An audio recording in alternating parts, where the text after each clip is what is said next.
Good evening.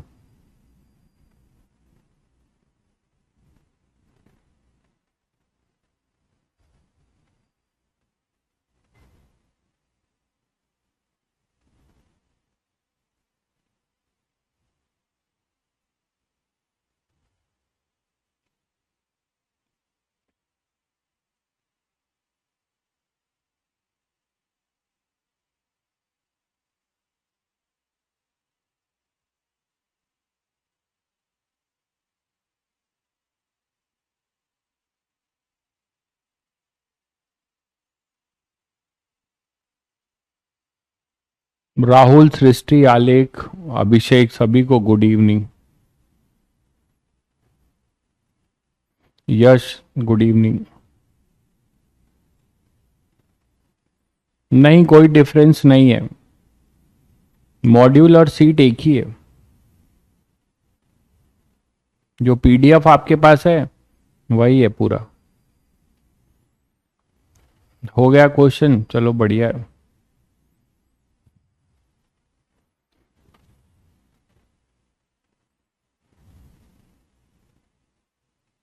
चलिए, तो audio video सभी बच्चों को क्लियर होगा होपफुली।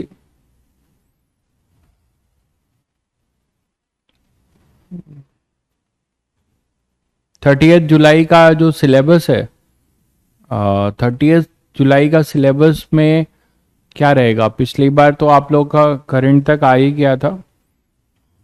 इस बार मैग्नेटिज्म रहेगा और बाकी पुराना कुछ रहेगा, थोड़ा सा पोर्शन। ठीक है, जैसा आप बोलोगे वो डिसाइड करके बता देंगे पहले। इस चैप्टर में एटलीस्ट 6 लेक्चर तो लगेगा ही, 5-6 लेक्चर लगेगा।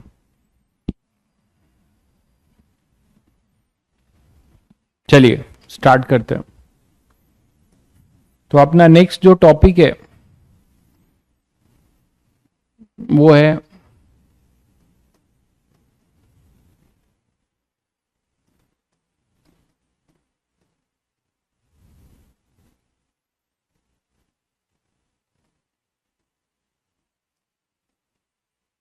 बायट सेवर्ट्स लॉ। साइंटिस्ट ही थे, तो बायट सेवर्ट्स लॉ, इन्होंने जो लॉ दिया था,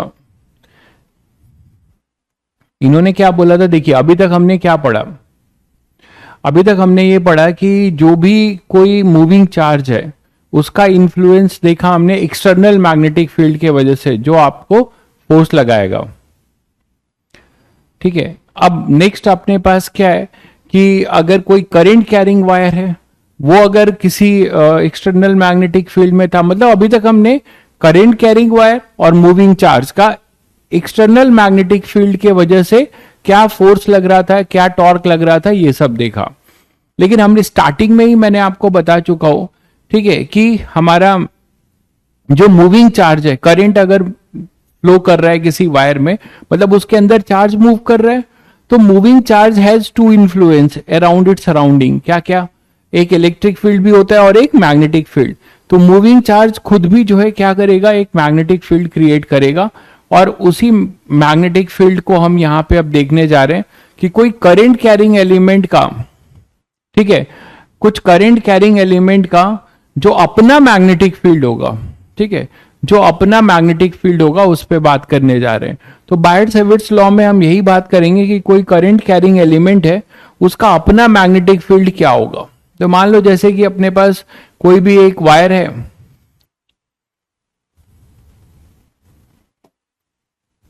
कोई भी आर्बिट वायर है, मान लो ऐसा, ठीक है, इस लेंथ का।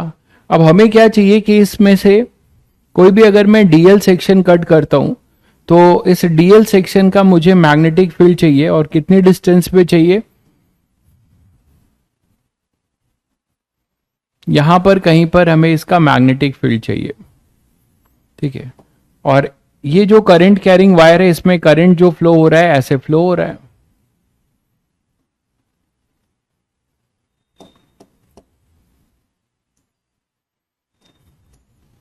इसमें करंट आई फ्लो हो रहा है। ठीक है, तो आपने क्या किया? इसमें से एक डीएल एलिमेंट कट किया। कोई भी आपने इसमें से एक डीएल एलिमेंट लिया, और डीएल एलिमेंट हमेशा बता चुका हूं आप लोगों को करंट की डायरेक्शन में लेते हैं। The DL element is always in the direction of current flow. तो ये अपना डिफरेंशियल डीएल एलिमेंट है और इस डीएल एलिमेंट का हमें निकालना है। और ये कहां पर? Magnetic field.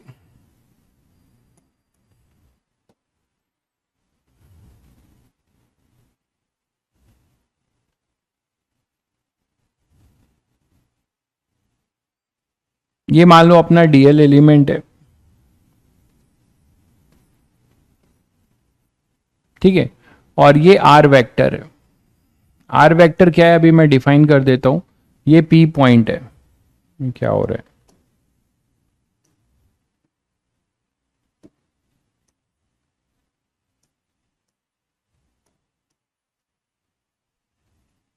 तो ये अपना पी पॉइंट है। इसी पी पॉइंट पे हमें मैग्नेटिक फील्ड निकालना है, ठीक है। और इन दोनों के बीच का एंगल अपना है थीटा। तो बायट-सैविट ने बताया, ठीक है, बायट-सैविट ने हमें जो बताया कि पूरे करंट एलिमेंट का तो आपको पता है कि हर जगह का डीएल चेंज होगा, यहां आर भी चेंज होगा, थीटा भी चेंज होगा। तो हम केवल किसकी बात कर रहे हैं? डीएल की बात कर रहे हैं। थोड़ा सा इसको और बड़ा बना देते हैं।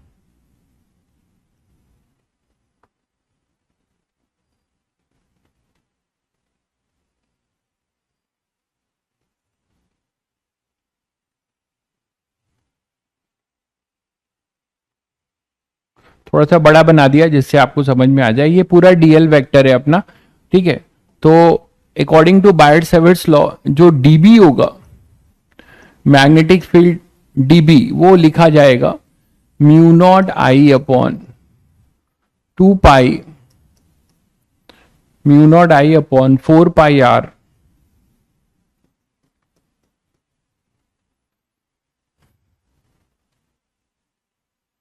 पाई आर स्क्वायर, ठीक है, DL cross R cap, DL cross R cap. ये वेक्टर होगा तो ये लिखा जाएगा, ठीक है। तो mu naught I upon 4 pi R square DL cross R cap. अब समझते हैं इसको, डीबी क्या है और आर क्या है। तो डीबी के बारे में पहले थोड़ा सा इसको मैं ऐसे और लिख सकता हूं, देखो जरा। आर कैप क्या है? यूनिट वेक्टर जो डीएल को डीएल से बनाया गया है। कहां पर बनाया गया है? डीएल से बनाया गया है। डीएल से बनाया गया है, किस पॉइंट पे बनाया गया है? पी पॉइंट पे, ठीक है। डीएल से बनाया गया है पी पॉइंट पे, ध्यान दीजिएगा। डीएल वेक्टर से पी पॉइंट पे जो पोजीशन वेक्टर बनाया गया है, that is our R vector. मैं भी लिख भी दूंगा। तो अगर हम इसको पोजीशन वेक्टर के टर्म्स में लिखें तो डीवी वेक्टर हम क्या लिख सकते हैं बताओ? Mu naught I upon 4 pi, mu naught I upon 4 pi R square, है ना। और ये हो जाएगा डीएल वेक्टर क्रॉस, इसको आर कैप को लिख सकते हैं R vector upon mod R, ऐसे लिख सकते हैं। तो अपने पास जो डीबी आएगा वो आएगा म्यू नॉट आई अपॉन 4 पाई, ये आर है और ये भी आर ही है, तो आर क्यूब, ये लिख सकते हो डीएल क्रॉस आर कैप। तो या तो आप इसको ऐसे ध्यान रखो, this is the vector form of Biot Savart's law, ठीक है। ये अपना वेक्टर फॉर्म है mu naught I upon 4 pi R cube DL cross R cap, ठीक है। अब आपको ये चीज समझना है कि डीबी क्या था। तो डीबी जो था अपना वो क्या था? Magnetic field, magnetic field at P due to current carrying element DL, current carrying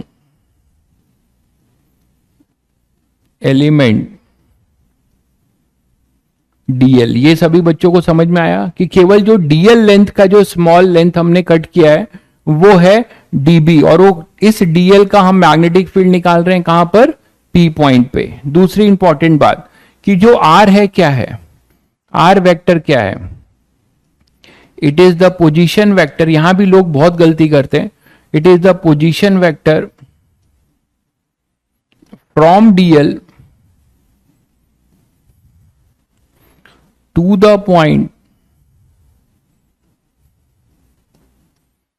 where we have to calculate the torque, where we have to calculate the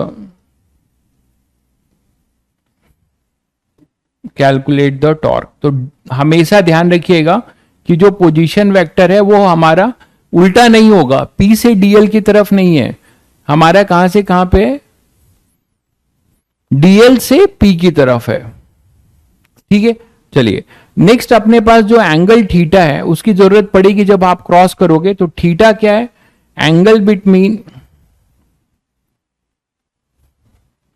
ये तो आप देख ही रहे हैं, dl vector and r vector, angle between dl vector and r vector. तो इसका magnitude modulus की बात करें तो मॉड dB क्या हो जाएगा, मॉड dB क्या हो जाएगा, देखो जो अगर आपको जनरली आप मैग्नीट्यूड वाला फॉर्मूला यूज करोगे और डायरेक्शन हम राइट हैंड थंब रूल से यूज करेंगे। ठीक है, डायरेक्शन हम राइट हैंड थंब रूल से यूज करेंगे। ठीक है, अच्छा टॉर्क लिख दिया है क्या, कैलकुलेट द टॉर्क, अभी दिमाग में टॉर्क ही चल रहा है।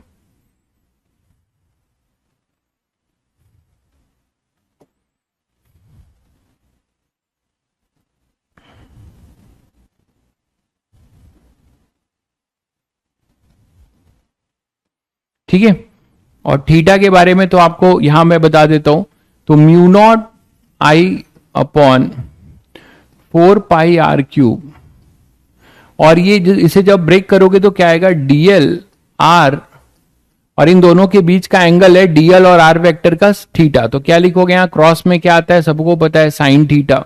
तो वहां से ये r कैंसिल हो जाएगा। तो dB जब भी आपको मैग्नीट्यूड वाइज यूज करना है तो ये फॉर्मूला यूज करिएगा, mu naught I upon r से एक r कैंसिल होगा, 4πr², ठीक है, dl साइन थीटा। तो ये अपना ऐसा फॉर्मूला है जो हर जगह काम आएगा मैग्नीट्यूड का। तो जब भी आपको इसका मॉडुलस फॉर्म यूज करना है तो आपको ये यूज करना है, जब भी इसका आपको मॉडुलस फॉर्म यूज करना है तो आपको ये यूज करना है, mu naught I upon 4πr² dl sine theta.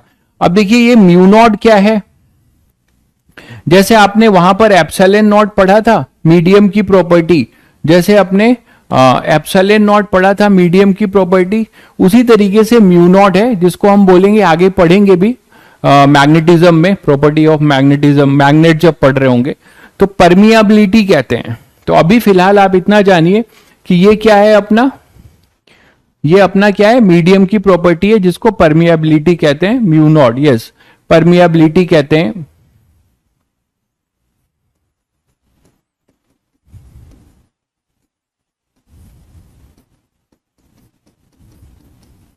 ये परमियाबिलिटी है, मीडियम की प्रॉपर्टी है। अभी आगे पता चलेगा इसका फिजिकल मीनिंग क्या है, कि कितनी जल्दी कोई भी सब्सटेंस मैग्नेटाइज हो जाता है। ठीक है, कितनी जल्दी कोई सब्सटेंस मैग्नेटाइज हो जाता है उसको आप बता सकते हो। तो this is your permeability, property of medium है।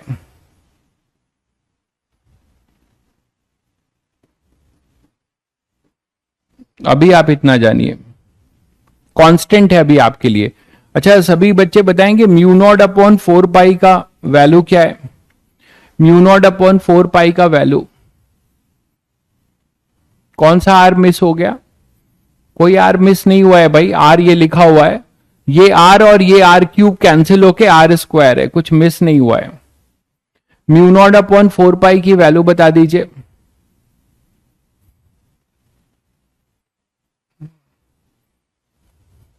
एप्सिलॉन नॉट कहां दिख रहा है, म्यू नॉट है वो, 10⁻⁻7, 9 पॉइंट नहीं होता कुछ। मैं म्यू नॉट की नहीं पूछ रहा हूं, पूरा पूछ रहा हूं, म्यू नॉट अपॉन 4π की वैल्यू 10⁻, कुछ बच्चों को याद है बिल्कुल,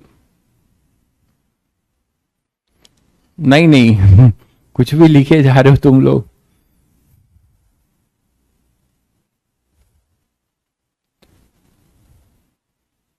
(10⁻⁻7), 10⁻⁻7, ठीक है, 10⁻⁻7, एसआई यूनिट में है, बाकी आप इसकी यूनिट तो यूज ही कर लोगे। तो ये दिया होगा आपको, ये यहाँ पे वैल्यू यूज कर लेना। ठीक है, 10⁻⁻7 मोल्स। बहुत बढ़िया, बहुत बढ़िया। चलिए, तो डीबी आ गया, आर आ गया, तो हमने बायट-सैवर्ट्स लॉ सीख लिया कि ये हमारा बायट-सैवर्ट्स लॉ है, जिसका वेक्टर फॉर्म ये है और ये मॉडुलस फॉर्म है। यूज हम इसे करेंगे, यूज हम इसे करेंगे, और जब डायरेक्शन की जरूरत होगी तो डीएल क्रॉस आर से, जनरली हम राइट हैंड थंब रूल से करेंगे। हाँ, म्यू नॉट अभी एयर का है, म्यू नॉट एयर का है। परमिएबिलिटी इन मीडियम, तो यहां पर ये मीडियम एयर है, अभी आप यही रहने दीजिए। म्यू नॉट जो है परमिएबिलिटी इन एयर है अभी, ये अभी आप एयर के लिए ही बोलिए।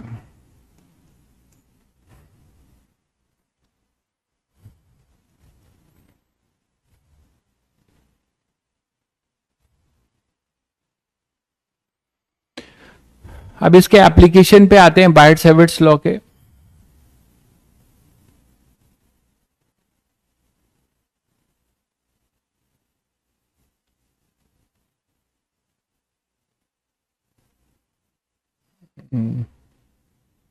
बोर्ड हैंग कर रहा है भाई।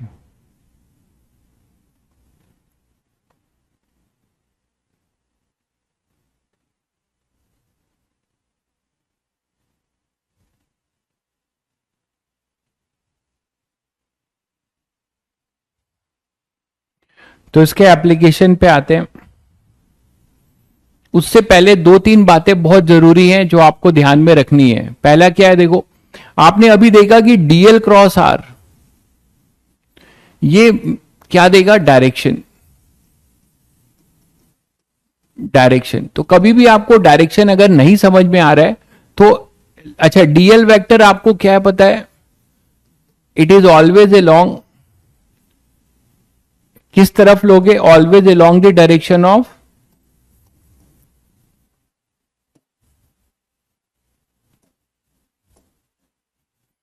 Always taken along the direction of current flow, always taken along the direction of current flow। ठीक है, always taken along the direction of current flow, तो ये अपना डीएल वेक्टर हो जाएगा। ठीक है, always taken along the direction of current flow, पहली बात। ठीक है, तो ये है डायरेक्शन के लिए। अच्छा, अब मुझे ये बता दो, अच्छा, कि कोई वायर है, कोई वायर है, ऐसा है मान लो, इसमें करंट फ्लो हो रहा है कुछ, इसमें मान लो करंट फ्लो हो रहा है इस तरीके से, इसमें करंट आई फ्लो हो रहा है।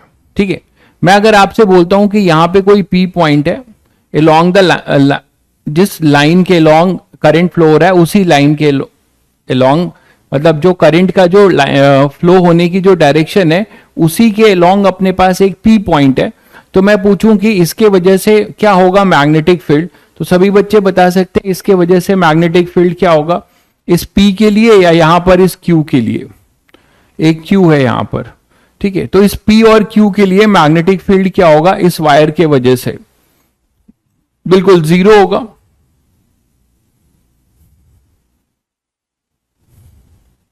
ठीक है, जीरो होगा। तो अब यहां पे क्या हो जाएगा कि ये जो डीएल है, क्यों जीरो होगा, इसका रीजन समझ रहे हो। क्वेश्चन की कोई लिमिट नहीं है भाई, क्वेश्चन आपके जो भी हैं और करा देंगे। ठीक है, आप परेशान मत होइए, मैक्सिमम क्वेश्चन करा दिया है, आप अपने लिए अब आपके ऊपर छोड़ रहा हूं। आगे टाइम मिलेगा तो और करा दूंगा, अभी टाइम बहुत है, बट हमें कोर्स भी देखना है जिससे कि आप मेंस में अच्छा करें। मान लीजिए आप यहां पे डीएल ले रहे हो, तो डीएल वेक्टर क्या होगा, हमेशा लेंथ की डायरेक्शन में, तो इधर होगा अपना एक डीएल वेक्टर, बोलो, डीएल वेक्टर इधर होगा, और पोजीशन वेक्टर आर वेक्टर क्या बताया था, आर वेक्टर हमेशा क्या होता है, डीएल से आर की तरफ, ये है आर वेक्टर। दोनों पैरेलल दिख रहे हैं सभी बच्चों को, तो ये अपना डीएल वेक्टर है, ये अपना आर वेक्टर है। है ना, डीएल से। तो DL vector is parallel to R vector, ये दिख रहा है फॉर पी, फॉर पी, इसीलिए डीबी क्या हो जाएगा, 0 हो जाएगा। तो डीबी 0 होगा तो सब कुछ 0 होगा, सारे डीएल के कंट्रीब्यूशन यहां 0 हो रहे हैं, ठीक है। और सिमिलरली फॉर क्यू क्या बोलोगे, क्यू के लिए क्या होगा, डीएल वेक्टर तो इधर होगा, but your R vector is in this direction, यहां से आर वेक्टर ऐसा होगा। तो यहां पर अपना जो आर वेक्टर है वो ऐसा है, ये है आर वेक्टर, ठीक है, और ये है डीएल वेक्टर। तो for P, for Q, DL vector is anti parallel, है ना, टू आर वेक्टर। मतलब एंगल यहां पर कितना है, यहां पर थीटा कितना है, पाई, और यहां पर थीटा क्या है, थीटा यहां पर 0 है। चाहे 0 हो चाहे पाई हो, साइन के लिए दोनों 0 आएंगे, तो डीबी यहां भी 0 होगा। तो कभी भी आगे जो हम क्वेश्चंस करने जा रहे हैं, आप देखकर बता सकते हो कि कहीं किसी करंट कैरिंग वायर के लिए मैग्नेटिक फील्ड पूछा गया हो, तो आप देख लेना कि जिस पॉइंट पे पूछा गया है वो पॉइंट करंट की डायरेक्शन, करंट जो फ्लो कर रहा है उसके लाइन ऑफ एक्शन पे तो नहीं पड़ रहा है। अगर उसी के लाइन ऑफ एक्शन पे पड़ रहा है तो उसके वजह से मैग्नेटिक फील्ड 0 हो जाएगा। हाँ, डीबी जो है डिफरेंशियल एलिमेंट है भाई, पूरा अगर वायर ए बी है, भाई इतना तो आप समझ रहे हैं कैलकुलस, कि पूरा वायर अगर ए बी है तो इस पूरे वायर का यहां नेट मैग्नेटिक फील्ड होगा, उसमें से छोटे छोटे इसको डीएल डीएल में कन्वर्ट कर दिया, हर डीएल का निकाल के इंटीग्रेट करेंगे, ठीक है, तो हमारे पास नेट मैग्नेटिक फील्ड आएगा। ये है DB is the magnetic field due to DL. आप जब लिखा जाता है तो आप लोग ध्यान नहीं देते हो, इधर देखो क्या लिखा गया है, देखो जरा डीबी के बारे में, डीबी के बारे में लिखा गया है कि नहीं अभी, magnetic field at P due to current carrying element DL. तो फोकस करो यहां पे, वही डाउट आप लोग पूछते हो जो पहले से बता दिया जाता है, तो शायद सभी बच्चों को क्लियर है, ठीक है। चलिए तो अब एप्लीकेशन पे आते हैं इसके। उससे पहले अगर डायरेक्शन की बात करें तो राइट हैंड थंब रूल से डायरेक्शन हम गेस करेंगे जनरली, ठीक है, डीएल क्रॉस आर की जरूरत नहीं पड़ेगी, आप बस उसका मॉडुलस फॉर्म यूज करिए और डायरेक्शन हम राइट हैंड थंब रूल से निकाल लेंगे, ठीक है। डायरेक्शन कैसे निकालेंगे उस पर भी बात करते हैं। पहला एप्लीकेशन देखते हैं इसका, magnetic field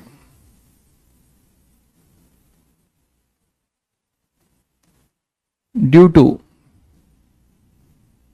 finite current carrying wire,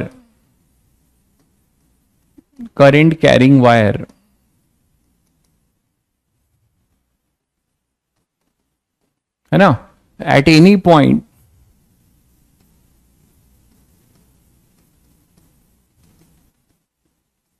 P in its plane,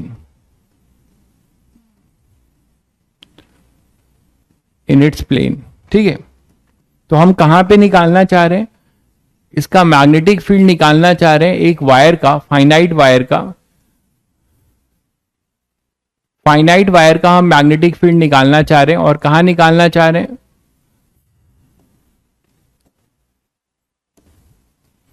इसके प्लेन में। कोई एक ऐसा पॉइंट है P जो इसी के प्लेन में है, उसके वजह से हम मैग्नेटिक फील्ड निकालने जा रहे हैं। मान लो हमारे पास एक फाइनाइट वायर है, इस फाइनाइट वायर के वजह से हम मैग्नेटिक फील्ड चाहते हैं, यहां पर कोई पॉइंट है P, इसके वजह से यहां पे हमारे पास कोई पॉइंट है P, यहां पर हम मैग्नेटिक फील्ड चाहते हैं, ठीक है। और इसमें करंट जो फ्लो हो रहा है वो अपना वही I करंट फ्लो हो रहा है, ठीक है। और वायर जो है फाइनाइट वायर है ए बी, जिसका टोटल लेंथ L है, और ये दिया जा रहा है आपको कि इस वायर ने जो एंगल सबटेंड किया है, इस एंड ने जो एंगल सबटेंड किया है, लास्ट वाले एंड ए ने P पे, और B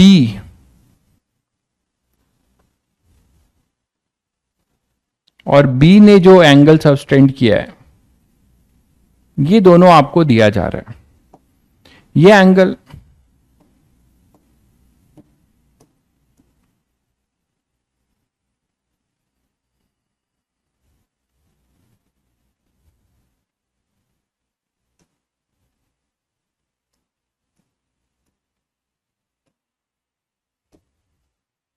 तो ये एंगल आपको दिया जा रहा है अल्फा, और ये एंगल आपको दिया जा रहा है बीटा। ठीक है, तो alpha and beta are the angle sustained by the two ends of the wire at the point P। और ये जो डिस्टेंस है, ये परपेंडिकुलर डिस्टेंस आपको है दिया जा रहा है D। ये डिस्टेंस आपको दिया जा रहा है D, ये डिस्टेंस है D। अब कैसे करें, हमें तो केवल डिफरेंशियल एलिमेंट dl के लिए पता है, तो हमको यहां पे इसे इंटीग्रेट करना होगा। ठीक है, हर dl के लिए आएगा, बट एक चीज ध्यान रखिएगा कि आप वेक्टर डील कर रहे हो, आप वेक्टर डील कर रहे हो, तो वेक्टर जो है जब आप इंटीग्रेट करते हो तो तभी इंटीग्रेट कर पाओगे जब सारे dl का जो मैग्नेटिक फील्ड हो वो सेम डायरेक्शन में हो। मेरी बात समझिएगा, dl को के वजह से जो db होगा, तो यहां पे जितने भी dl होंगे सभी का जो db होगा P पॉइंट पे वो सेम डायरेक्शन में होना चाहिए, तभी आप उसे इंटीग्रेट कर पाओगे। ये बात सभी बच्चे समझ रहे हैं, अदरवाइज हर dl का db यहां पर उसका डायरेक्शन अलग अलग हो जाएगा, तो आप उसे इंटीग्रेट नहीं कर पाओगे। समझ गए? तो यहां पर लकीली ऐसा है, अभी मैं बता देता हूं कैसे। पहले इसका मैग्नीट्यूड निकालते हैं। मैग्नीट्यूड निकालने के लिए आपको क्या करना पड़ेगा, आपको एक डिफरेंशियल एलिमेंट पकड़ना पड़ेगा y डिस्टेंस पे जाके। याद है सभी बच्चों को, मैंने आप लोगों को कराया था ये चीज, कोई बताएगा ये किससे मिलता जुलता है? ये मिलता जुलता है आपका electric field due to line charge. याद है, मैंने उसका डेरिवेशन भी कराया था, electric field due to line charge, जिसमें हमने कंपोनेंट निकाला था और कंपोनेंट को इंटीग्रेट किया था। बहुत बढ़िया भाई, कुछ बच्चों को रिजल्ट पता है, बहुत अच्छी बात है। तो y जो है, रिजल्ट पता होना चाहिए, ये बहुत अच्छी बात है। y जो है यहां पे, ये y पे आप एक dy लोगे, डिफरेंशियल एलिमेंट, ये डिफरेंशियल एलिमेंट अपना dy होगा।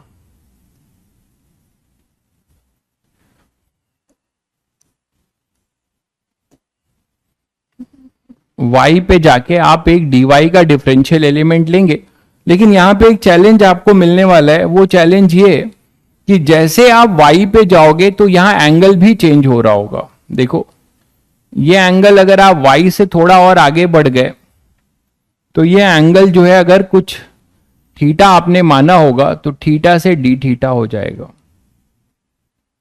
तो यहां पे कई सारे वेरिएबल होंगे, और जिन बच्चों को अप्रोच याद है इलेक्ट्रो वाला वो कर सकते हैं।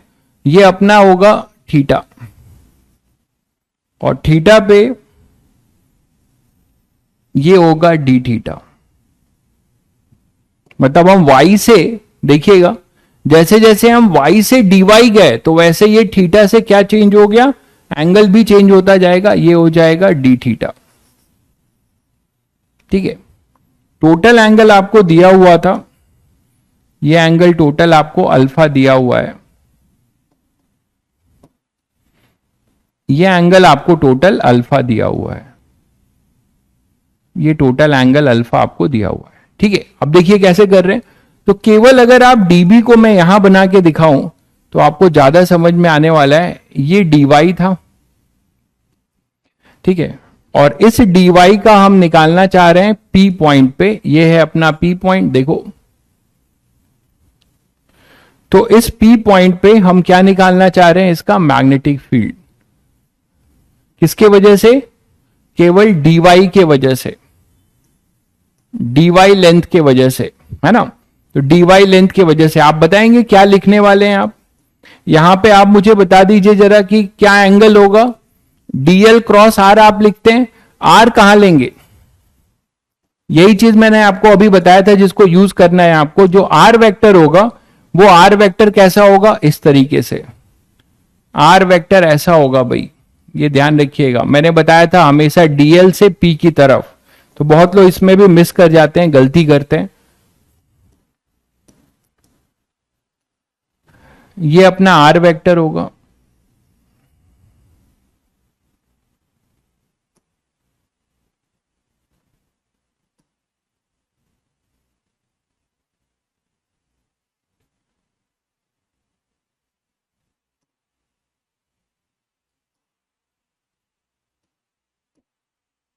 ये अपना आर वेक्टर होगा कि मतलब ये पूरा आर वेक्टर होगा। इसको नेमिंग कर दें तो बेटर रहेगा।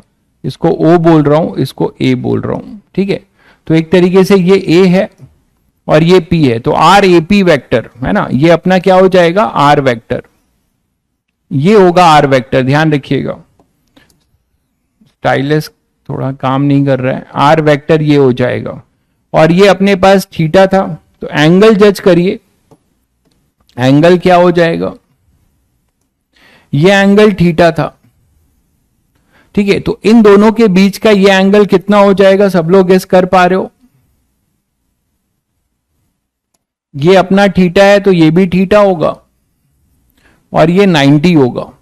तो पूरा जो ये एंगल होगा, ये एंगल होगा 90 प्लस थीटा। ये चीज जो नहीं गेस कर पाएगा वो नहीं कर पाएगा।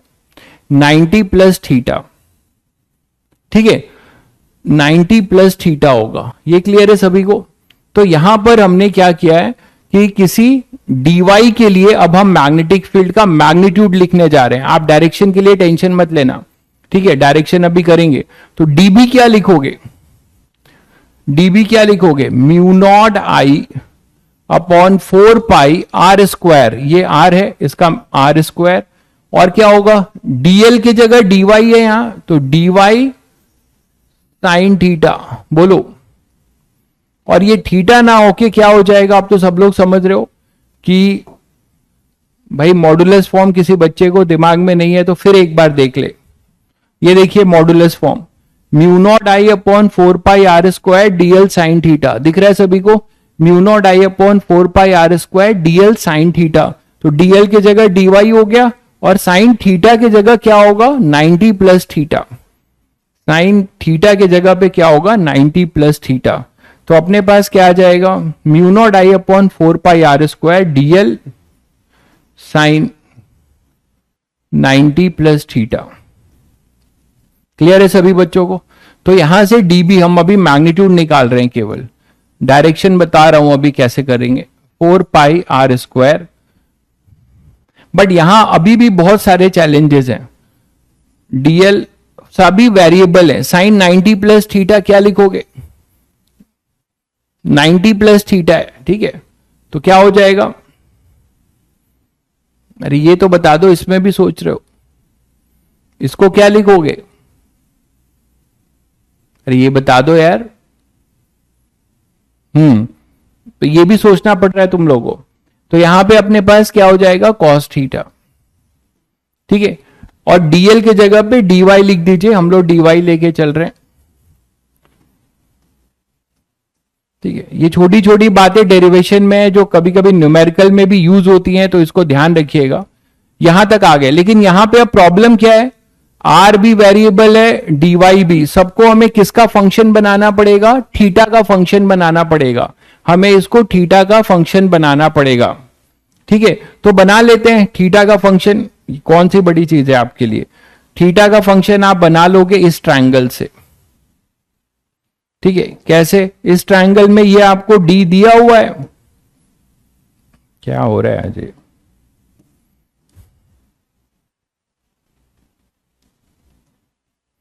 तो ये अपने पास डी दिया हुआ है, देखो, और ये आर है, ये वाई है। तो आप इस ट्रायंगल में, इन ट्रायंगल एओपी क्या बोल सकते हो, आर के लिए sine theta cos theta equal to D by are.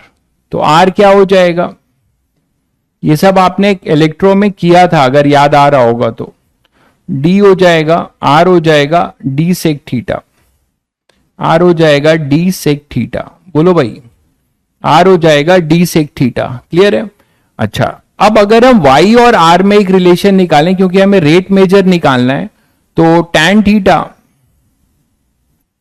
Equal to y by D, तो y आ जाएगा d tan थीटा। बोलो, तो इसका rate measure dy by D theta क्या होगा? d sec square theta. तो dy कितना आ जाएगा? d sec square theta D theta. बोलो, तो आपने dy को भी लिख दिया थीटा के टर्म्स में और r को भी आपने लिख दिया थीटा के टर्म्स में। वैल्यू पुट करते हैं, क्या हो जाएगा? db। तो अपने पास db आएगा mu naught I upon 4 pi R square के जगह लिखोगे D square sec square theta upon में dy को लिखोगे डी सेक स्क्वायर थीटा, है ना, और कॉस थीटा डी थीटा, ये बनेगा।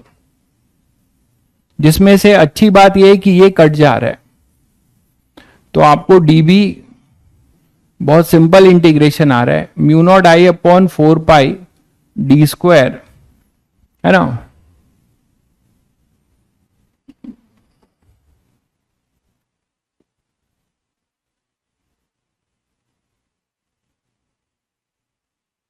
डी बनेगा ना, mu naught I upon 4 pi D, mu naught I upon 4 pi D, और क्या होगा? Cos theta D theta, cos theta D theta. इसे आप इंटीग्रेट करोगे, ये 0 से b होगा। लिमिट सभी बच्चों को बता चुका हूं कि जब देखिए जिस डायरेक्शन में आप एलिमेंट ले रहे हैं, y से dy ऊपर जा रहे हैं, थीटा भी उधर ही रोटेट हो रहा है, तो जिधर आप एलिमेंट ले रहे हैं उस तरफ के थीटा को पॉजिटिव लेंगे और उसके अपोजिट डायरेक्शन वाले रोटेशन को नेगेटिव लेंगे। तो यहां पे y से dy इधर बढ़ रहा है और ये थीटा भी इधर बढ़ रहा है, तो हम इस अल्फा को पॉजिटिव लेंगे और बीटा को नेगेटिव लेंगे। तो हम लिखेंगे माइनस बीटा से प्लस अल्फा, ठीक है। तो हमारे पास कॉस का साइन हो जाएगा, नेक्स्ट पे लिख दे रहा हूं। तो फाइनली बी हमारे पास आ जाएगा mu naught I upon 4 pi D, है ना, साइन अल्फा, और ये हो जाएगा minus beta sine theta, sorry sine theta minus beta से अल्फा। तो बी तुम्हें मिल जाएगा mu naught I upon 4 pi D sine alpha, और ये ऑड फंक्शन है, दिख रहा है, तो sine alpha plus sine beta. तो now this is a very general result and you must have to remember this, ये बहुत जरूरी है। ये तो बाकी कुछ याद रहे चाहे नहीं रहे, डेरिवेशन या कुछ भी, बट ये जरूर एटलीस्ट याद रहना चाहिए, ठीक है। तो magnetic field due to a finite wire, it is mu naught I upon 4 pi D sine alpha plus sine beta. अब आप लोग दोनों में डिफरेंस देख रहे हो क्या? दोनों में डिफरेंस ये कि जब हम फाइनाइट लाइन चार्ज का हमने निकाला था तो परपेंडिकुलर कंपोनेंट भी आया था और लाइन चार्ज के पैरेलल कंपोनेंट, अगर याद होगा तो सभी को। यहां पर ऐसा कोई कंपोनेंट नहीं आया, यहां पर केवल एक सिंगल मैग्नेटिक फील्ड आई। What is the reason behind? Reason ये है कि अब हम डायरेक्शन की बात करते हैं तो आपको ज्यादा समझ में आएगा। डायरेक्शन की बात करें अगर, इस मैग्नेटिक फील्ड का डायरेक्शन पी पॉइंट पे क्या होगा, तो देखो ये करंट है और आपको मैग्नेटिक फील्ड यहां पूछा गया है, तो आप क्या करोगे? ध्यान से देखो, राइट हैंड थंब रूल, मैंने कहा था मैं पूरे में एक ही रूल बताऊंगा, राइट हैंड थंब रूल। आप क्या करेंगे? थंब को करंट की डायरेक्शन में ले जाएंगे, थंब को करंट की डायरेक्शन में ले जाएंगे, और अगर पी पॉइंट इधर है, पी पॉइंट अपना इधर है, ये अपना पी पॉइंट है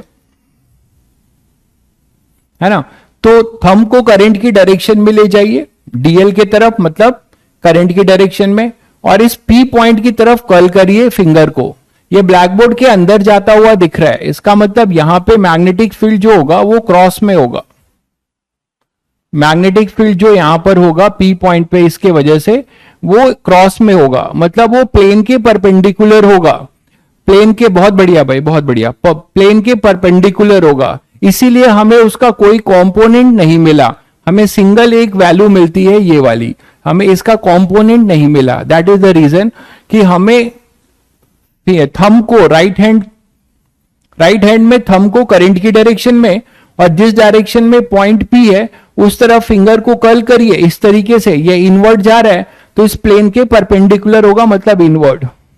ठीक है, अगर यही इतनी ही डिस्टेंस पे अगर आप यहां पर कोई और एक पॉइंट रखते हैं,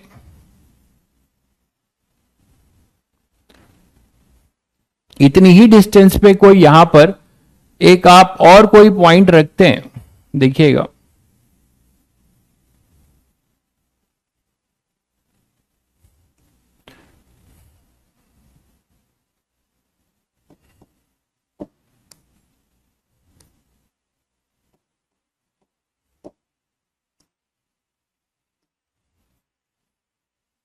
क्या हो रहा है भाई, आज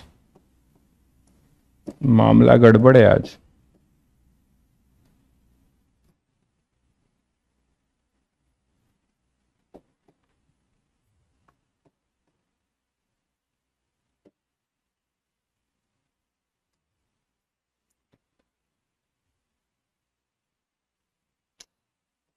वेट करिए थोड़ा सा।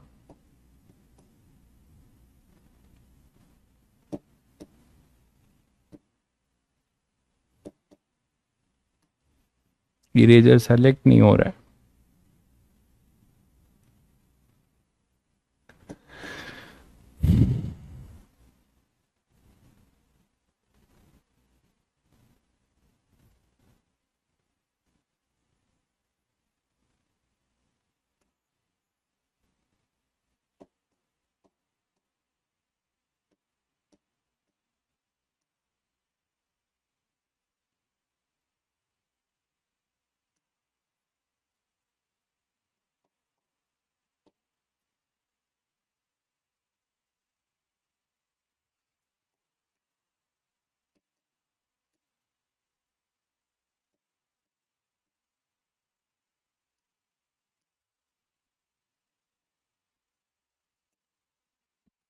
चलिए दूसरी जगह बता दे रहा हूं, अंडू से कुछ नहीं होगा यार, बट वो इरेजर तो सेलेक्ट होना चाहिए ना आगे के लिए। चलो देखते हैं। तो यहां पर मैं कह रहा हूं कि इतनी ही डिस्टेंस पे आप एक और कोई पॉइंट लेते हो, है ना, इसके लिए ये पॉइंट है, इस पॉइंट के लिए जो मैग्नेटिक फील्ड होगा वो कैसा होगा, तो राइट हैंड थंब रूल ही यूज करिए। ठीक है, करंट आपका जो है इस तरफ होगा, ठीक है, और इसको इस तरफ, ये क्यू पॉइंट है, इसकी तरफ आप कर्ल करोगे तो आपकी तरफ जो है कर्ल हो रहा होगा, तो बाहर की तरफ होगा, तो यहां पे मैग्नेटिक फील्ड एक तरीके से बाहर की तरफ होगा, ये डॉट में होगा और वो क्रॉस में होगा, यहां बी जो है बाहर होगा, बाहर मतलब समझ रहे हैं, ये बी, ये क्या है, इनवर्ड टू द प्लेन, है ना, और ये क्या है,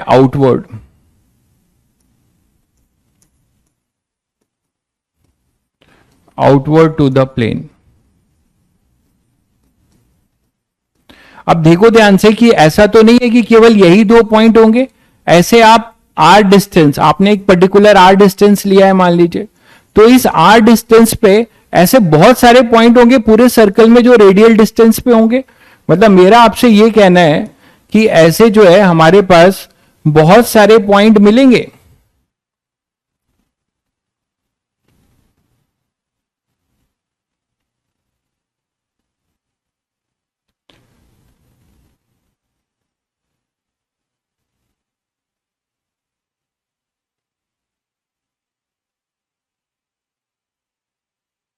बोलिए, ऐसे बहुत सारे पॉइंट मिलेंगे भाई।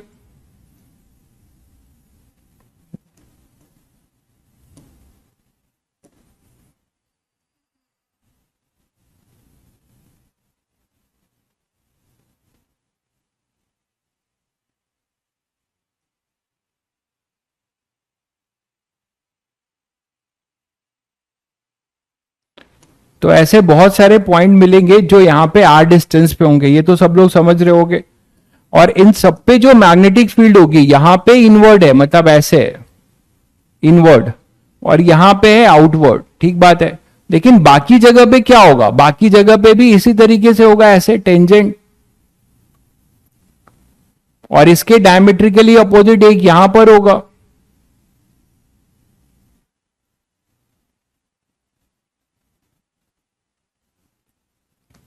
तो these are the magnetic field lines, ये सारी मैग्नेटिक फील्ड लाइन ऐसे जो है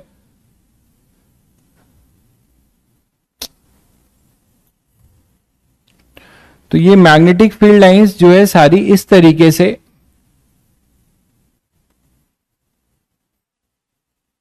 एक सर्कल में घूमेंगी, ठीक है। और मैग्नेटिक फील्ड लाइंस कैसा होगा, मैग्नेटिक, ये तो मैग्नेटिक फील्ड बताया मैंने, magnetic field line concentric loop होगा। जो मैग्नेटिक फील्ड लाइंस होंगी, अगर आप फील्ड लाइंस की बात करो तो फील्ड लाइंस आपकी ऐसी होंगी,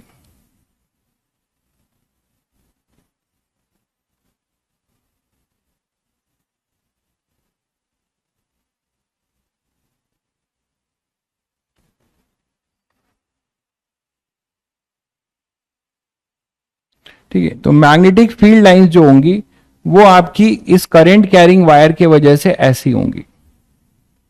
ये फील्ड लाइंस है, उस पे जो टेंजेंट होगा वो मैग्नेटिक फील्ड होगा, जो इलेक्ट्रिक फील्ड में जैसे आपने पढ़ा है, ठीक है। तो ये करंट है, इसकी तरफ ऐसे आ रहा है, और इस ये पूरी मैग्नेटिक फील्ड लाइंस है, इसी में आप ये टेंजेंट्स बना रहे हो, ये टेंजेंट्स आपके मैग्नेटिक फील्ड है।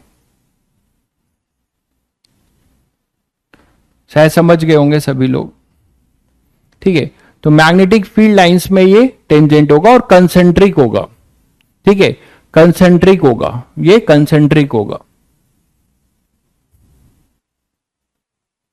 क्लियर है सभी बच्चों को? तो ये कंसेंट्रिक होगा और इस तरीके से। अब आप एक चीज और देखो कि अगर आप इसको ऊपर से देखते हो, आगे क्वेश्चंस के लिए आप इसको यूज कर सकते हो, तो अगर आप ऊपर से देखते हो तो ये आपकी तरफ आता हुआ दिखाई दे रहा है, तो आप इसको डॉट की तरह, टॉप व्यू क्या होगा, ये भी हम करेंगे बहुत सारे क्वेश्चंस में।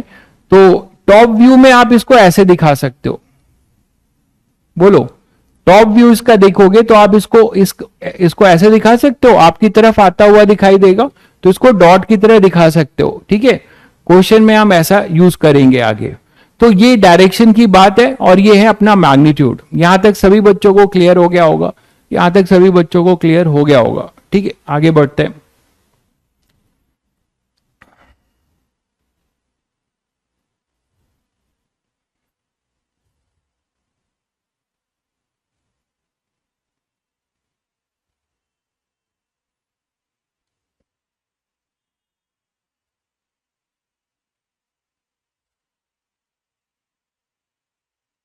सॉरी, आज थोड़ा ब्लैक बोर्ड प्रॉब्लम कर रहा है भाई, थोड़ा आपको झेलना पड़ेगा। अब क्लास के बाद ही देखूंगा, ब्लैक बोर्ड थोड़ा प्रॉब्लम कर रहा है। नेक्स्ट देखते हैं कि मैग्नेटिक फील्ड जो हमने जनरल पढ़ा है, इसको हम बहुत सारे और भी केसेस के लिए कर सकते हैं। टॉप व्यू वाला एक्सप्लेन करना है। टॉप व्यू वाले में कुछ नहीं है, मैं कह रहा हूं अगर आप इसको ऊपर से देखोगे, इसको ऊपर से देखोगे तो ये आपकी तरफ आता हुआ दिखाई देगा ना, तो इसीलिए मैंने डॉट लगाया है। जब आपसे दूर जाता हुआ दिखाई देगा तो उसको क्रॉस कर देंगे, ठीक है, बस सिंपल है।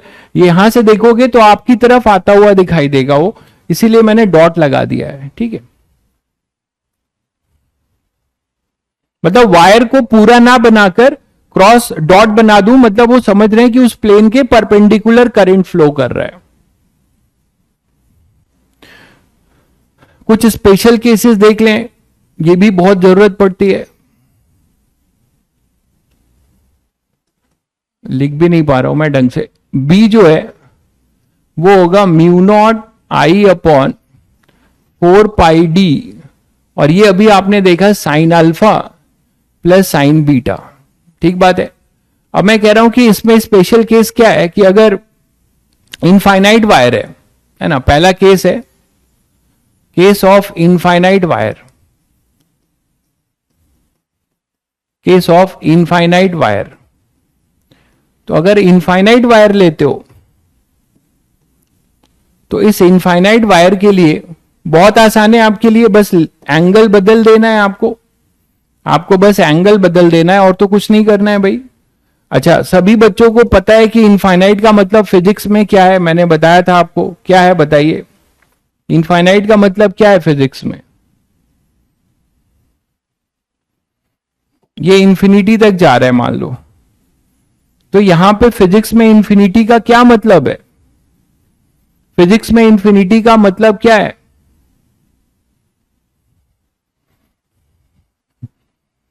ले लेंगे भाई, ले लेंगे, पहले पढ़ लो तुम लोग। ये नया ही बोर्ड है भाई, एकदम नया बोर्ड है ये, मशीन है ये भी। कभी कभी ये भी नाराज हो जाता है हम लोगों से, दिन भर लगे रहते हो इस पे। तो यहां पर क्या होगा देखो, इनफाइनाइट का मतलब ये है कि जो हम बिल्कुल बहुत बढ़िया, जो आप ये बता रहे हैं कि जो लेंथ ऑफ द वायर है, मान लो ये length of the wire L है, अगर मान लेते हैं, तो अगर हमारा L much much greater than D है ना, तब हम बोलेंगे इनफाइनाइट वायर। एक बच्चे ने बहुत सही बताया, ये बता चुका हूं तुम लोगों को इलेक्ट्रो में भी। जैसे ये 5 मीटर का वायर है, ठीक है, ये 5 मीटर का वायर है और यहाँ पे 0.2 mm पे आप मैग्नेटिक फील्ड निकालना चाह रहे हो, तो वो उसके लिए इनफाइनाइट हो जाएगा। एंगल तो सभी बच्चे जज कर पा रहे होंगे, एंगल सभी लोग जज कर पा रहे हैं इस पी पॉइंट के लिए। यहां से आप ये एंगल बढ़ाते जाओगे, है ना, ये एंगल बढ़ाते जाओगे तो क्या हो जाएगा, अल्फा यहीं से तो लेते हो डीएल से, ये तो आपका अल्फा 90 होगा, बीटा भी 90। तो इसमें शायद आपके लिए बिल्कुल नया नहीं है, फिर भी मैं बता दे रहा हूं, बहुत बच्चे नए जुड़े होंगे तो उनको समझ में आना चाहिए कि ये जो है इधर अल्फा भी 90 और बीटा भी 90। तो अपने पास जो अल्फा और बीटा हो जाएगा, अल्फा यहां पे 90 और बीटा भी 90, ठीक है ना। तो यहां पे आप बी इनफाइनाइट वायर के लिए ये फॉर्मूला भी आपके लिए बहुत इंपॉर्टेंट है, बहुत बार यूज करोगे। म्यू नॉट आई अपॉन ये 2 हो जाएगा, तो ये 2 पाई डी हो जाएगा। डायरेक्शन तो आपको पता है अब। तो this is also a very important result जो पूरे चैप्टर में खूब यूज होगा, ठीक है। Mu naught I upon 2 pi D, mu naught I upon 2 pi D, this is the magnetic field due to a infinitely long wire. इसी तरीके से सेमी इनफाइनाइट की अगर बात करते हो,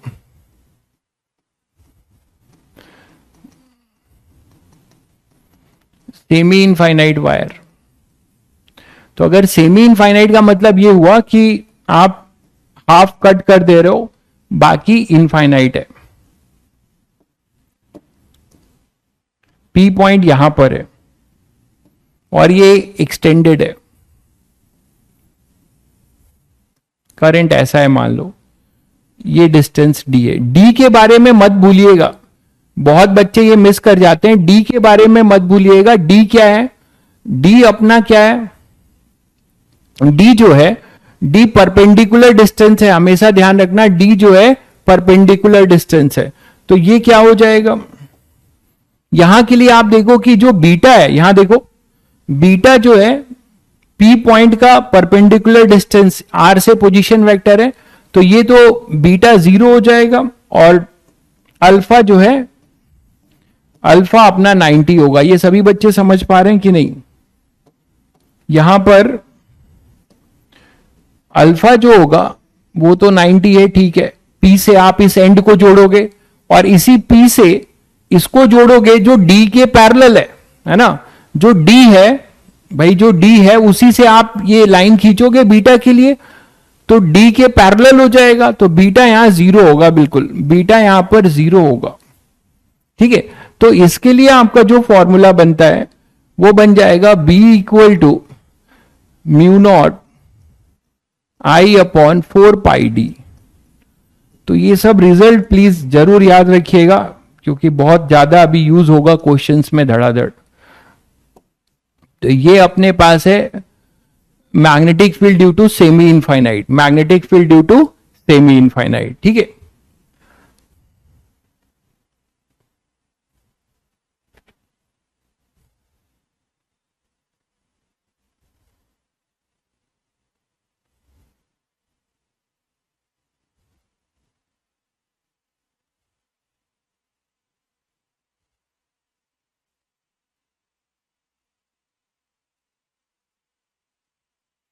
तो सेमी इनफाइनाइट के लिए आपने देख लिया। नेक्स्ट देखते हैं बायट्स का एक एप्लीकेशन और magnetic field.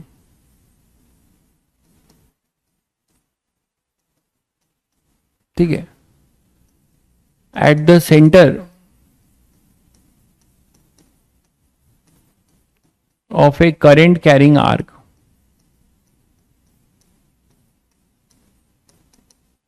Current carrying arc कहां पर निकालना चाह रहे हो? इसके सेंटर पे। ठीक है, मैग्नेटिक फील्ड एक करंट कैरिंग आर्क के सेंटर पे निकालना चाह रहे हो। ठीक है, magnetic field at the centre current carrying arc. कोई भी मैग्नेटिक फील्ड आप निकालना चाह रहे हो, एक करंट कैरिंग आर्क है उसके सेंटर पे, तो क्या हो जाएगा? देखो, हम लोगों ने इसका इलेक्ट्रोस्टैटिक में भी किया था। ये कोई आर्क होगा, इस आर्क का इसके सेंटर पे ये कितना मैग्नेटिक फील्ड प्रोड्यूस करेगा, ये हमें निकालना है। ये इसकी एक्सिस ऑफ सिमेट्री है। तो ये आपके लिए ज्यादा आसान हो जाता है। क्यों? बायट-सैवर्ट्स में सभी बच्चों को पता है कि हमारा प्रॉब्लमेटिक एरिया है डीएल क्रॉस आर, है ना, डीएल और आर के बीच का एंगल। तो यहां अच्छी बात यह है कि कोई भी अगर आप डीएल लोगे, तो DL cross total angle theta है। टोटल एंगल सबस्टेंट अपना क्या है? थीटा है। ध्यान दीजिए। तो अगर आप कोई भी डीएल लेते हो, यहां पे करंट टेंजेंट होगा, तो कोई भी डीएल लेते हो, मान लो ये तुमने डीएल लिया, इस समय करंट भी ऐसा होगा, डीएल भी ऐसा होगा, और डीएल से आप पोजीशन वेक्टर आर ड्रॉ करते हो। बोलो, डीएल से आप पोजीशन वेक्टर आर ड्रॉ करते हो। तो जो डीएल से पोजीशन वेक्टर आर ड्रॉ करोगे, ये आपने लिया है। अब मैं कह रहा हूं कि यहां से आप जो पोजीशन वेक्टर ड्रॉ करोगे,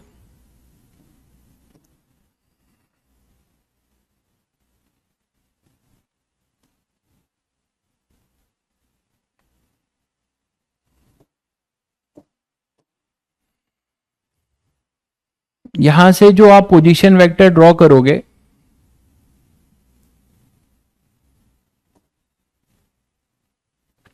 वो कैसा होगा? डीएल से पी पॉइंट की तरफ, सेंटर की तरफ होगा। बोलो, डीएल से सेंटर की तरफ होगा। ये बात समझ रहे हो सभी बच्चे? डीएल से सेंटर की तरफ होगा। तो ये जो डीएल है, डीएल ऐसा है, जबकि तुम्हारा आर वेक्टर, क्या हो रहा है ये, इसका जो आर वेक्टर होगा, ये आर वेक्टर होगा। बोलो, और ये डीएल, इनके बीच में हमेशा एंगल क्या होगा? 90। बहुत बढ़िया भाई, बहुत बढ़िया। बाकी बच्चे भी बताया करो, एक बच्चा केवल बताता है 90 होगा। तो ये सभी बच्चे देख पा रहे हैं कि डीएल क्रॉस आर करोगे तो डीएल और आर के बीच में इसमें हमेशा एंगल 90 होगा। तो जब हमेशा एंगल 90 होगा तो आपका टेंशन खत्म हो गया। और यहां पे जो मॉड आर है, ये जो मॉड आर है, इसका मैग्नीट्यूड पोजीशन वेक्टर का, वो आर के बराबर है। बोलो भाई, रेडियस के बराबर है या नहीं है? देखो, रेडियस के बराबर ही तो है अपना आर वेक्टर। ये पोजीशन वेक्टर हर जगह पे डीएल लोगे, वो हमेशा उसी रेडियस के बराबर होगा। तो ये जो जनरल आर वेक्टर है, वो यहां पे रेडियस के बराबर है। तो चलिए फिर बायट-सैवर्ट्स लॉ लगाते हैं। तो यहां पे जब आप लगाओगे डीएल के लिए, तो क्या लिखोगे? डीबी क्या लिखोगे? अकॉर्डिंग टू बायट-सैवर्ट्स लॉ, डीबी आप क्या लिखने वाले हो? DB for DL element, it is mu naught I upon 4 पाई, और परपेंडिकुलर डिस्टेंस भी यही होगा, आर। तो 4 पाई डी के जगह पे यहां पे आर हो जाएगा। क्लियर है सभी को? DL sine theta, mu naught I upon 4 pi R square, है ना, डीएल साइन थीटा।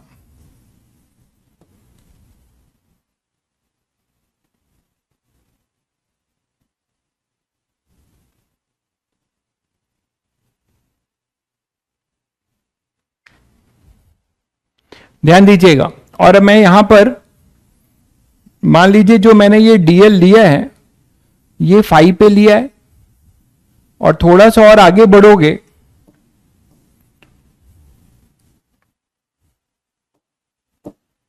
तो ये जो डीएल एंगल सबटेंड कर रहा होगा यहां पे वो डी फाई होगा, है ना। ये एंगल है डी फाई जो डीएल ने सबटेंड किया होगा।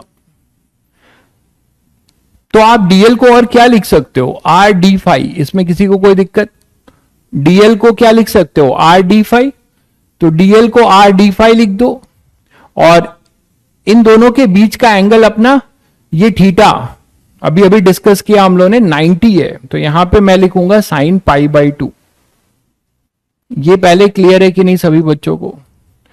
DL is perpendicular to R vector, इसीलिए ऐसा लिखा गया है, ये 90 का मतलब, ठीक है। तो डीबी क्या हो जाएगा, mu naught I upon 4 pi R square, और डीएल को लिख सकते हो आर डी फाई, और आर से आर एक कैंसिल करोगे तो डीबी जो होगा वो होगा mu naught I upon 4 pi R, और ये केवल डी फाई होगा। ये पूरा डी फाई इंटीग्रेट होगा, ये 0 से बी, और लिमिट आपका सिमेट्रिकल है, तो आप क्या लिख सकते हो, माइनस थीटा बाई 2 से प्लस थीटा बाई 2, है ना। ये हाफ एंगल थीटा बाई 2 और ये हाफ एंगल थीटा बाई 2, तो टोटल अपने पास थीटा ही हो जाना है। तो बी क्या आ जाएगा सेंटर पे, mu naught I upon 2 pi R theta. Obviously theta radian में है, बताने की जरूरत नहीं है, समझदार हो आप लोग पहले से कि थीटा आर्गुमेंट नहीं है, ये अकेले है, तो ये अपना रेडियन में होगा, थीटा इन रेडियन है। तो ये टोटल जनरल फॉर्मूला होगा किसी करंट कैरिंग आर का। 0 टू थीटा नहीं लेंगे भाई, 0 टू थीटा तब लेते, 0 टू थीटा क्यों बोल रहे हो आप, इतने के बाद भी जब आप ये सब पूछते हो तो समझ में आता है कि आप अभी भी डोल रहे हो यार, ठीक है। इतना कराने के बाद आप लिमिट उमिट में अगर फंस रहे हो तो बहुत मुश्किल है फिर। कैसे, देखो ये वाई एक्सिस है ना, वाई एक्सिस के इधर जैसे आप ये ओरिजिन लेते हो तो आपको अगर ये माइनस ए है, ये प्लस ए है, आपको यहां कोई लिमिट एक्स है, तो एक्स को वेरी कराओगे तो ओरिजिन के इधर प्लस है, इधर माइनस है, तो आप माइनस ए से प्लस ए करते हो। वैसे ये वाई एक्सिस है, वाई एक्सिस के इधर थीटा बाई 2, इधर अभी अभी समझाया था कि जो एलिमेंट ले रहे हैं उस डायरेक्शन के रोटेशन को प्लस लेंगे तो प्लस थीटा बाई 2, इसके अपोजिट होगा माइनस थीटा बाई 2।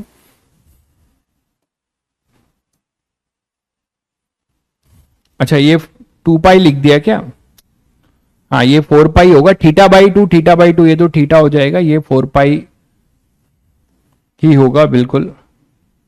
तो mu naught I upon 4 pi R theta. तो ये बहुत इंपॉर्टेंट रिजल्ट्स हैं, इसको जरूर ध्यान रखिएगा, बाकी कुछ ध्यान रहे चाहे नहीं, मेंस के लिए तो चल जाएगा, एडवांस के लिए सब कुछ ध्यान होना जरूरी है, कब कहां कौन सा अप्रोच काम आ जाए कोई नहीं जानता। तो यहां पे mu naught I upon 4 pi R theta ये अपना रेडियन में होगा। अब आप बात करो कि सर इसमें जैसे इलेक्ट्रिक फील्ड में हमारे पास यहाँ पे डीक्यू के कंपोनेंट्स आए थे, हॉरिजॉन्टल कैंसिल हुए थे, वर्टिकल आ रहे थे, यहां ऐसा क्या होगा, यहां पर देखिए जो डायरेक्शन होगा डीएल क्रॉस आर का, मान लीजिए ये एक्स वाई प्लेन में है, आप ऐसे भी समझ सकते हैं ये एक्स वाई प्लेन में है, तो इसको अगर आप एक्स ले लेते हैं और इसको वाई ले लेते हैं तो डीएल क्रॉस आर होता है।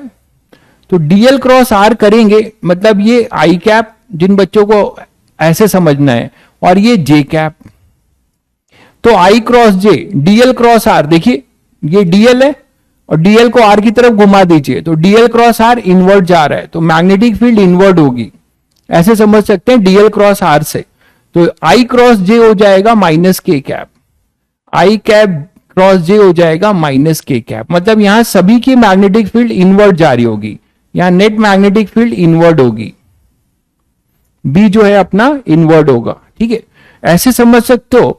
या फिर आप क्या कर सकते हो, जो मैंने आपको बताया उससे आप देख सकते हैं, राइट हैंड जो अभी अभी बताया है, राइट हैंड को लो, करंट की डायरेक्शन में फिंगर को दो और जिस पॉइंट पे आपको मैग्नेटिक फील्ड निकालना है उधर उसे घुमाओ, तो थंब इधर है करंट की डायरेक्शन में, सेंटर इधर है, उधर घुमाओगे तो क्या होगा, इनवर्ट।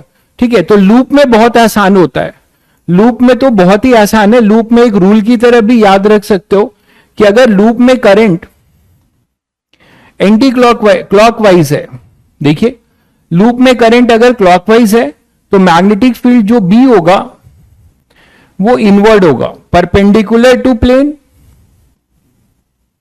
And inward. ऐसे आप हमेशा याद रख सकते हो, लूप में तो कोई टेंशन ही नहीं है।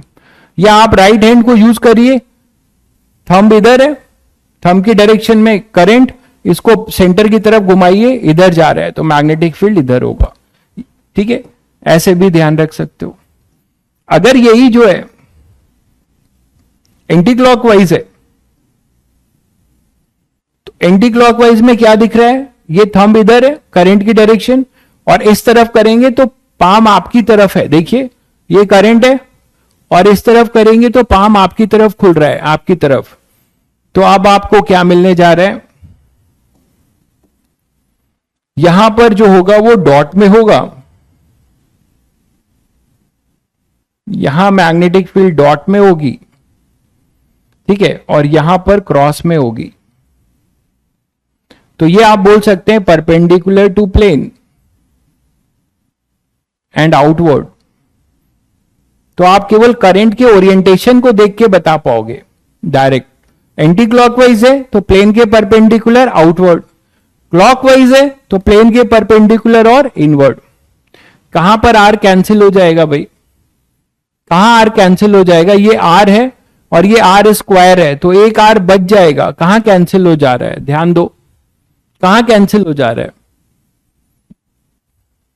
ठीक है, आपने यहां आर तो नहीं लिख दिया, आर स्क्वायर था, mu naught I upon 4 pi R square DL sine theta था। ठीक है भाई हर्ष, तो कैंसिल नहीं होगा, आप देख लीजिए आर और ये आर स्क्वायर है। आई थिंक आपको क्लियर हो गया होगा। रंजन, आपने अभी बैच परचेज किया है, क्यों भाई, कहां थे अभी तक रंजन, कहीं और भटक रहे थे अभी तक। कोई दिक्कत नहीं है, जब से आप जुड़ रहे हैं तब से आप करिए, बट दिक्कत यह है कि अभी आप मैग्नेटिक फील्ड का बीच से जुड़े हुए हो। मैग्नेटिक फील्ड का एक टॉपिक पूरा जो कॉन्सेप्चुअल था, मोशन ऑफ चार्ज पार्टिकल, वो खत्म हो गया है, बट ये टॉपिक का ये दूसरा लेक्चर है, तो इसको फॉलो करना शुरू कर दीजिए। ठीक है, magnetic field due to current carrying wire, ये जो है इनफैक्ट पहला लेक्चर है रंजन, ये पहला लेक्चर है, तो आपको कोई टेंशन नहीं लेना है। आज अगर आप जुड़े हो तो एक पहला नया टॉपिक पढ़ रहे हो आप।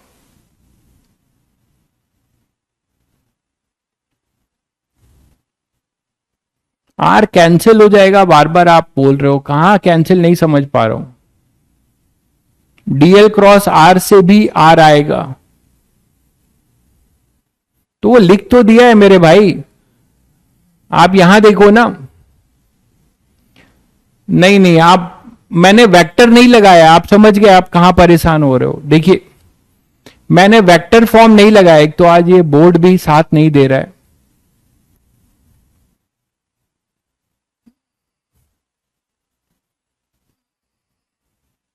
मैंने वेक्टर फॉर्म नहीं लगाया भाई, आप डीएल क्रॉस आर कर रहे हो, डीएल क्रॉस आर करने के बाद ही आया है, आप ध्यान दे दीजिए, वो आप समझ जाएंगे। आप पीछे जाइए और उसका मॉडुलस फॉर्म देखिए, आपको मिल जाएगा, सब सही है। ठीक है, तो कभी कभी इनके कॉम्बिनेशन से पूछे जाते हैं सवाल। ठीक है, जैसे कि मान लो अब आपसे ऐसे क्वेश्चंस पूछे जाएंगे तो आप इजीली इसका आंसर दे सकते हो, बस लेकिन आपको डायरेक्शन के साथ देना होगा।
आज फिगर बनाना है तो आज बोर्ड थकेला हो गया है।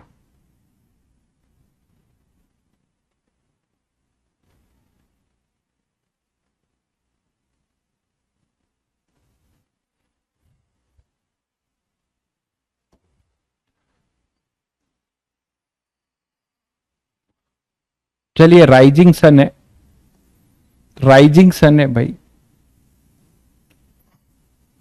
गुड मॉर्निंग बोल रहा है आपको।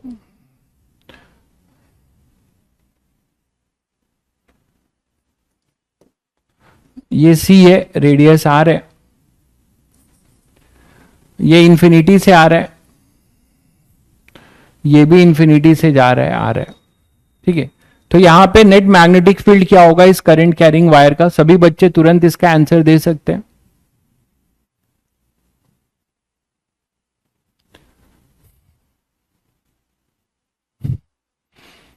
बहुत टैलेंटेड हो तुम लोग, बहुत टैलेंटेड हो।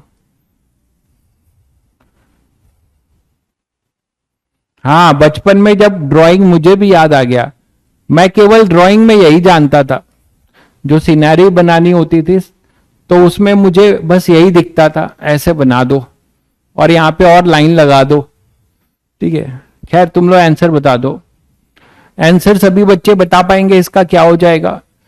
ऐसे क्वेश्चन में क्या करते हैं, सेक्शन में डिवाइड करना शुरू करते हैं। ये फर्स्ट है, ये सेकंड है और ये थर्ड है। ठीक है, 3 सेक्शन में डिवाइड कर लो। सभी बच्चे जान रहे हैं कि इस फर्स्ट और सेकंड, थर्ड के वजह से 0 होगा, फर्स्ट और थर्ड के वजह से 0 होगा, ये सभी को क्लियर है। तो मैं यहां पे लिख रहा हूं बी फर्स्ट, वो हो जाएगा 0, बी सेकेंड, बी थर्ड, ये भी 0 होगा। इसमें लॉजिक बताने की जरूरत तो नहीं है सभी को। यहां पे डीएल वेक्टर क्या हो जाएगा, पैरेलल टू आर वेक्टर।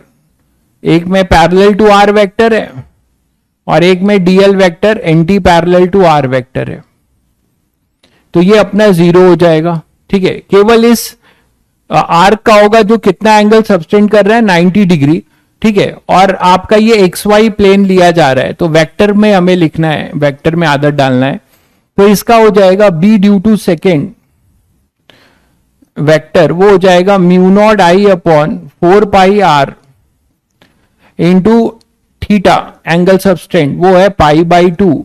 और ये अभी अभी आपको बताया कि ये क्लॉकवाइज है तो इनवर्ड होगा, तो माइनस के कैप, इसमें किसी को दिक्कत नहीं होनी चाहिए। क्या हो जाएगा, mu naught I upon 8 pi R, pi से पाई भी कैंसिल हो गया, तो ये हो जाएगा mu naught I upon 8 R minus K cap. तो ये अपना नेट मैग्नेटिक फील्ड होगा इस वायर के लिए, mu naught I upon 8 R. ठीक है, बिल्कुल, बहुत बच्चों ने कर लिया, बहुत बढ़िया।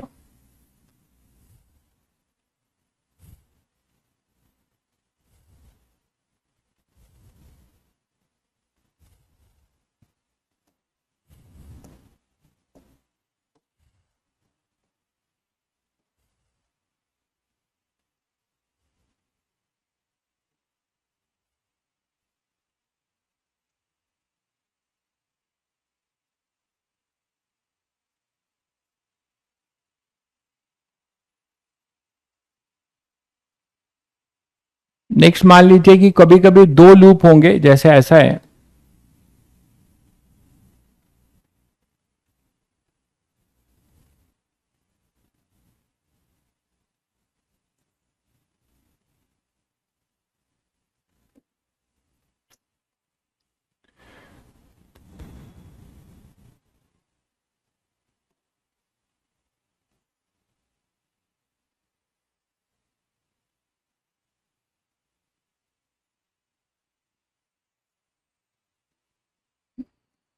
ये कोई करंट कैरिंग एलिमेंट है मान लो। ठीक है, इसका हमें मैग्नेटिक फील्ड यहां पे बताना है सेंटर पे। ये ए है, इसका रेडियस जो है ए है,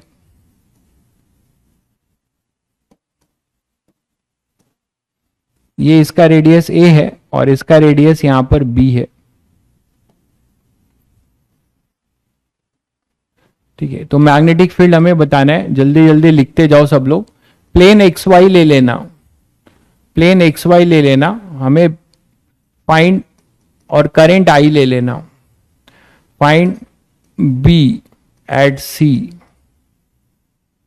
ठीक है, एक ऐसा है, यही कुछ ऐसा हो जाता है।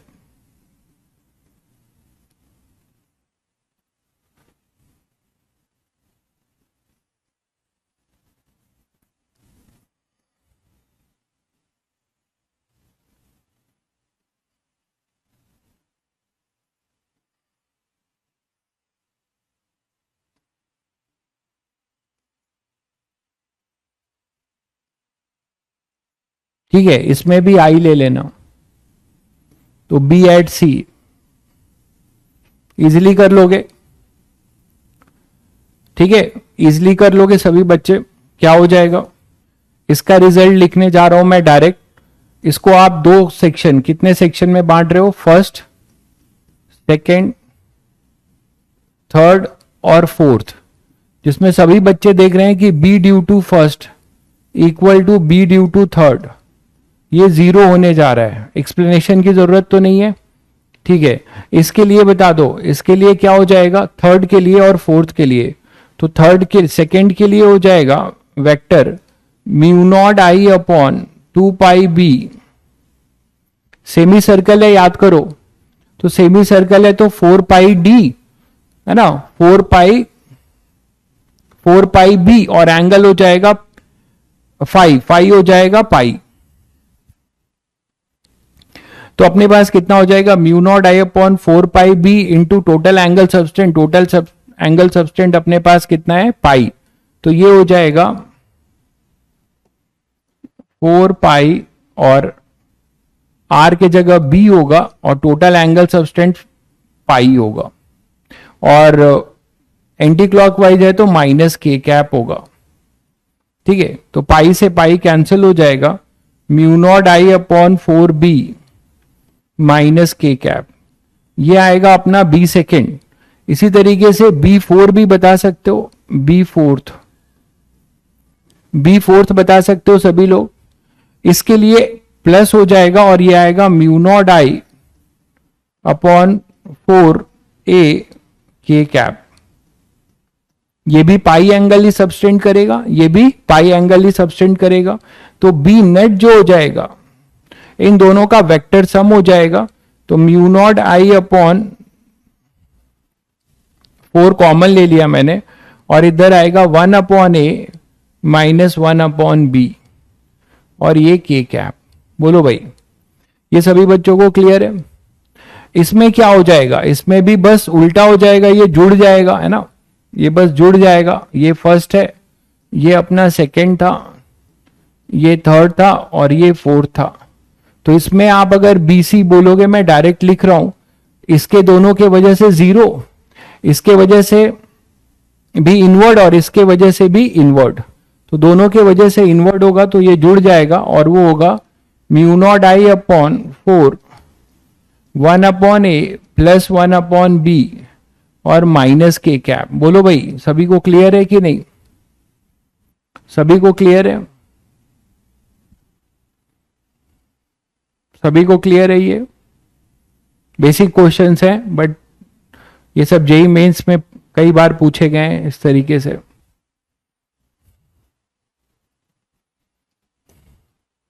नेक्स्ट मान लीजिए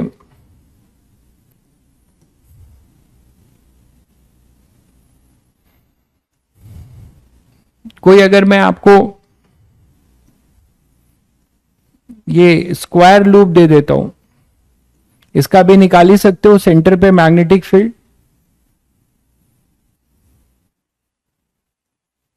आई करंट फ्लो हो रहा है, ठीक है, हमें इसके सेंटर पे मैग्नेटिक फील्ड चाहिए।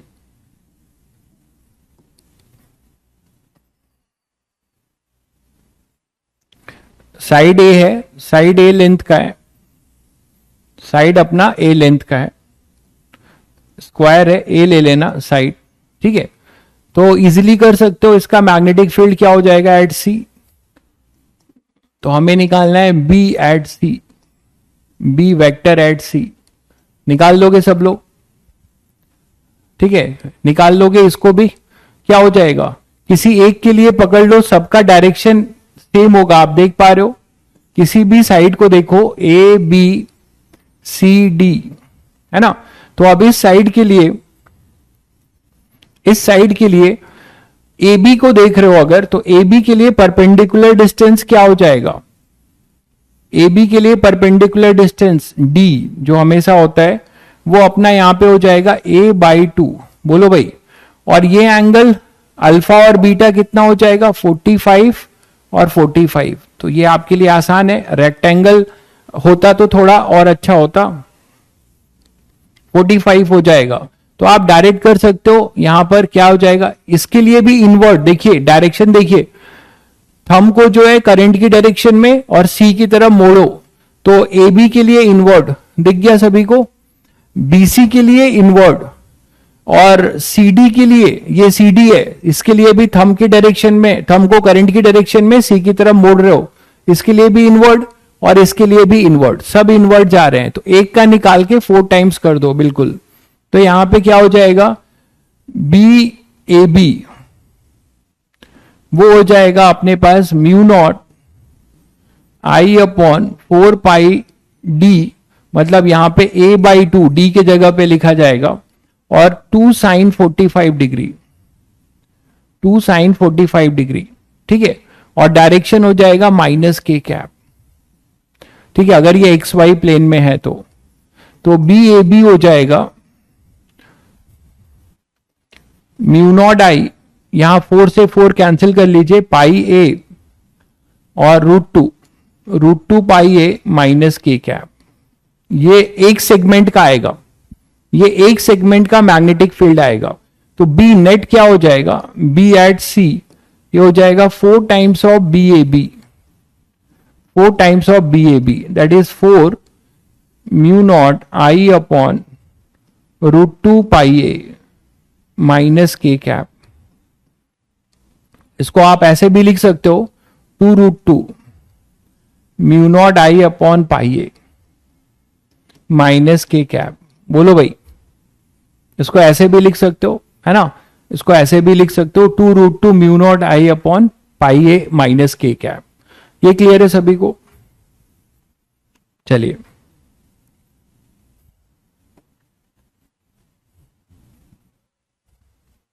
रेक्टेंगल होगा तो क्या करोगे, अगर रेक्टेंगुलर होगा, ए और बी होगा, तो क्या करोगे, वहां पे डायगोनल तो परपेंडिकुलर बाइसेक्ट नहीं करते, वहां पे डायगोनल परपेंडिकुलर बाइसेक्ट नहीं करते, तो आपको परपेंडिकुलर क्या करोगे, वहां के लिए निकाल सकते हो भाई। इसके लिए जो परपेंडिकुलर होगा, डायगोनल होगा, तो रेक्टेंगल के लिए थोड़ा सोचिएगा, इतना आसान नहीं होगा, वो आपको निकालना पड़ेगा।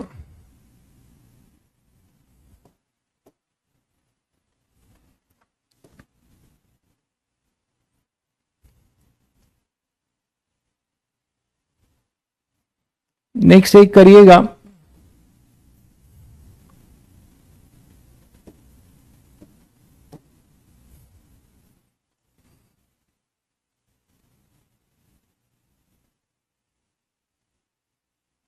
एक प्लेन मैं बना रहा हूं डॉटेड, देखिएगा कैसा है।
आज ये ब्लैक बोर्ड थक गया है।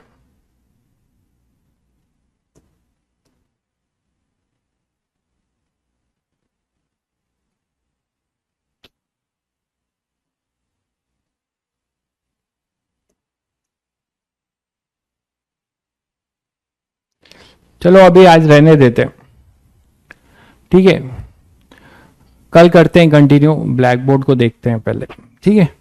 चलो आज इतना ही, ठीक है, ब्लैक बोर्ड साथ नहीं दे रहे, ऐसे भी टाइम भी हो गया है, तो थोड़ा सा रिवाइज करके आ जाना, जो फॉर्मूले कराए गए, जो फॉर्मूले कराए गए उसको रिवाइज कर लेना, ठीक है। होमवर्क में आपको, हाँ, होमवर्क में आप लोग को सीट के क्वेश्चन टिक कराए थे क्या? सीट सीट के क्वेश्चन टिक कराया था क्या, मैग्नेटिज्म का, मैग्नेटिक फील्ड वाले का? नहीं कराया था? सीट के क्वेश्चन टिक कराए थे क्या तुम लोगों को? अच्छा, तो पीवाईक्यू निपटाओ ना फिर, मोशन ऑफ चार्ज पार्टिकल वाला पीवाईक्यू निपटाओ, कल करते हैं फिर, कल आपको टिक कराता हूं सीट के भी क्वेश्चन, ठीक है, कल मिलते हैं फिर, ओके।